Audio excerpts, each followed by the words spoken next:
One interesting aspect of history that Henry Louis Gates Jr.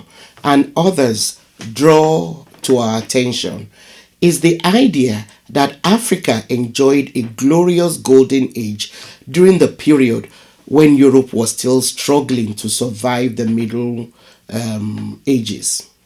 Starting from around year 1000 and up until the 1600s, Africa was blooming because the continent was enjoying a period of commercial expansion, wealth, prosperity, the founding of powerful empires, and the building of new cities.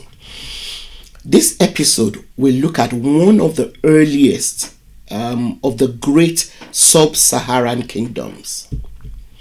Welcome to the Sankofa Pan-African series. Please subscribe if you've not done so, and click on your notification button, and then don't forget to share our videos in order to help keep us going. Thank you. Now, in Western Africa, the earliest empire of note is Ghana. Most accounts of this empire dates it back to about 4th century AD, because very little is known about its early political history. However, it is believed that due to the availability of camels, Berber-speaking people were able to cross the Sahara Desert from the northern parts of the continent.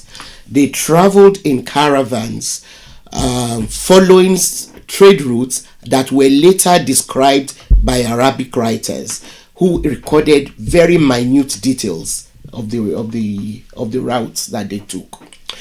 Now, gold from the western and central Sudan was the area that was at that time, the large area that was known as Western Sudan, was the main commodity which the Berbers were after. By 1050, Ghana was strong enough to assume control of the Islamic Berber town of Ouadagost. The traffic in gold was big because it was needed to make coins in the Mediterranean. Now, the rise in the gold trade is tied to the rise of the Soninke Empire of Ghana. The Soninke, sometimes called Sarakole, Serakule, or Serahuli, are an ancient West African ethnic group who are believed to be ancestors of the much larger Mande group. The Soninke are now part of the Mande. The Soninkes are the founders of ancient Ghana, which was the first West African empire, like I said earlier. So they called their kingdom Ouagadougou. And according to John G. Jackson, some of the Soninke clans that formed the ancient empire of Ghana were the Sise, Drame, Sila, and Kante. These clans operated a division of labor with which they regulated various social, economic, and government functions. Now, for example, the Sise clan ruled, while the Kante clan provided artisans such as goldsmiths, silversmiths, and blacksmiths. Other clans were in charge of agriculture, animal husbandry, etc. Now, although the empire became known as Ghana Empire, this was the name that they called their ruler in their Mande language. It means warrior king. Like I said, they called their kingdom Ouagadougou. The kingdom grew into an empire by annexing lands around it because it possessed weapons and tools which made it more advanced than its neighbors. The name Ghana became associated with the empire as the fame of its emperors and warrior kings grew. And so the name Ghana then became synonymous with the empire. So the rulers of Ghana also served as the commander of the army. However, when he died, he could not be succeeded by his son. Rather, he was succeeded by the son of his sister. In this regard, the Soninke were like other matrilineal African groups. The Ghana Empire had an efficient army which helped it to withstand invaders and keep peace within its borders. As such, the empire prospered and its rich lands produced enough crops like millet, sorghum, as well as cotton. The kingdom quickly grew wealthy and powerful due to its access to gold because of its location, which was between the Sahara and the Sahel. Its location was also allowed it to open up trade routes from these two places, that is the Sahara and the Sahel, as well as into the West African hinterland. According to Encyclopedia Britannica, it was situated between the Sahara, the Senegal, and Niger rivers. The area which it initially occupied now comprises southeastern Mauritania and part of Mali.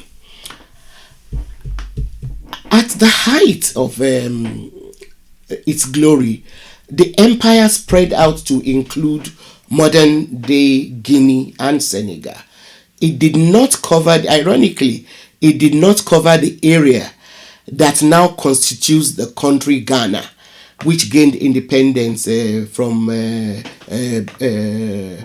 Britain.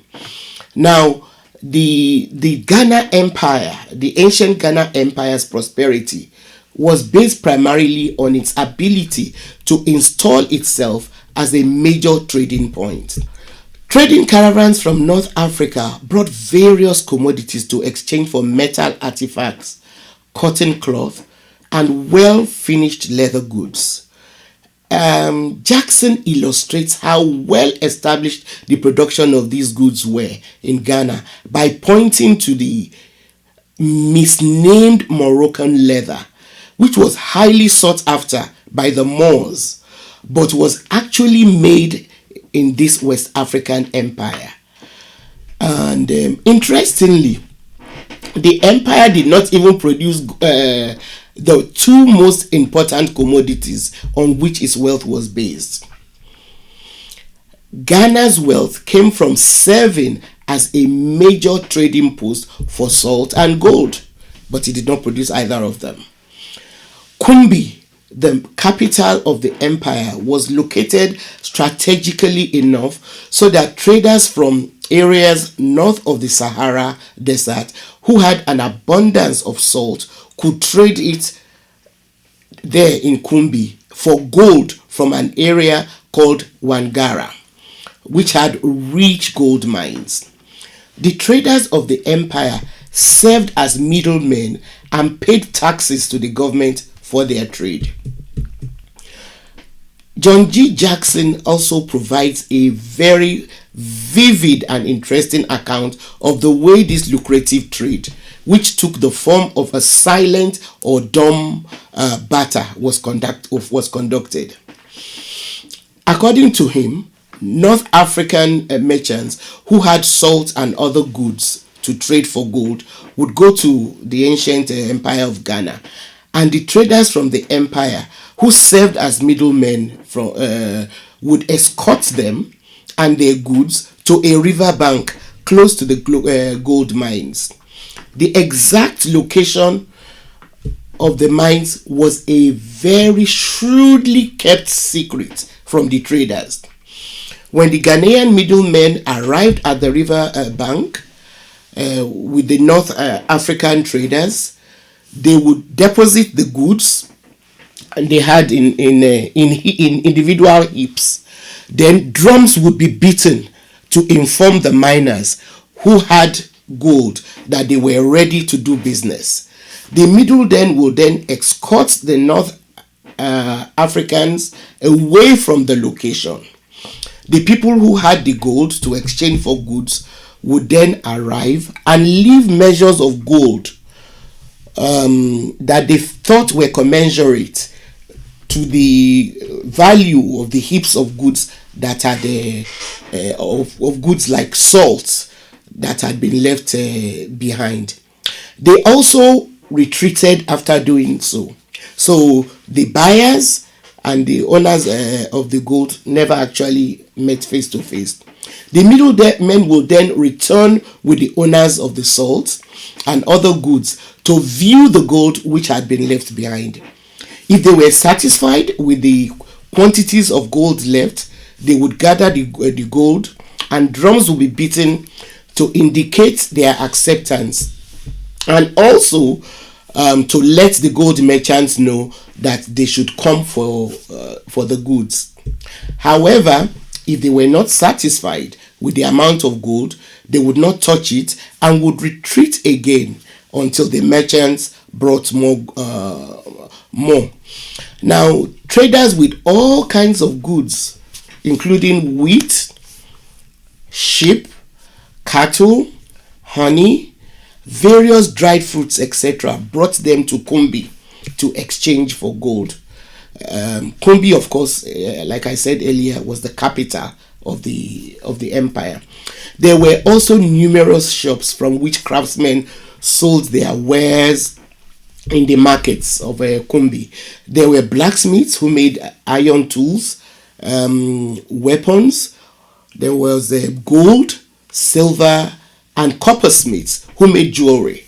There were potters, weavers, leather workers, different kinds of craftsmen. Now, Ghana also levied and taxed states that were under it. With all the commercial activities going on in it, Kumbi, the capital, which started out as two cities, gradually became joined together. Initially, Kumbi was were two cities which were joined by a long boulevard, and then because people started inhabiting the spaces in between it, the two cities became one large city where trade flourished. While with time, they developed a large Muslim population with several mosques in the empire. There were people of other faiths, and the official religion was based on traditional beliefs. The empire remained intact well into the 11th century. Some of the early Arab Muslim invaders of North Africa heard about the empire and the abundance of gold from more traders around the 8th century. Now, lured by gold and thinking it would be easy for them to repeat the kind of success that they were already enjoying when they started invading the Iberian peninsulas, the Moors began making incursions to capture Ghana, but the empire defeated them. In 1062, however, Ghana was attacked by a more ruthless Islamic group, the Almoravids. The empire put up a strong resistance and managed to keep the Almoravids at bay till 1067. But for the next 20 years, the Almoravids kept attacking and then it compelled the Ghanaians to submit to Islam and started collecting taxes from them. They were ruthless in asserting their reign and massacred those who tried to resist them. Due to its own internal wrangling, however, the Almoravids disintegrated and lost hold of power. that they held in Ghana by 1087.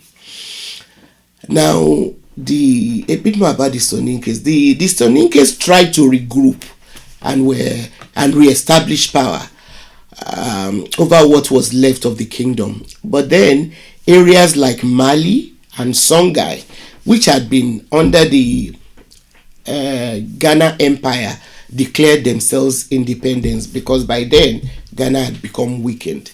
Finally, by 1235, Mali captured the kingdom, sacking the magnificent commercial city of Kumbi, which tried to resist. Thank you for being a part of this Sankofa Pan-African series episode. Do continue to support us by sharing our videos. Give us a thumbs up if you like them, and keep your questions coming through the comment page, and also keep us engaged on the community page. The next episode we'll be looking at Mali, so look out for that. Bye.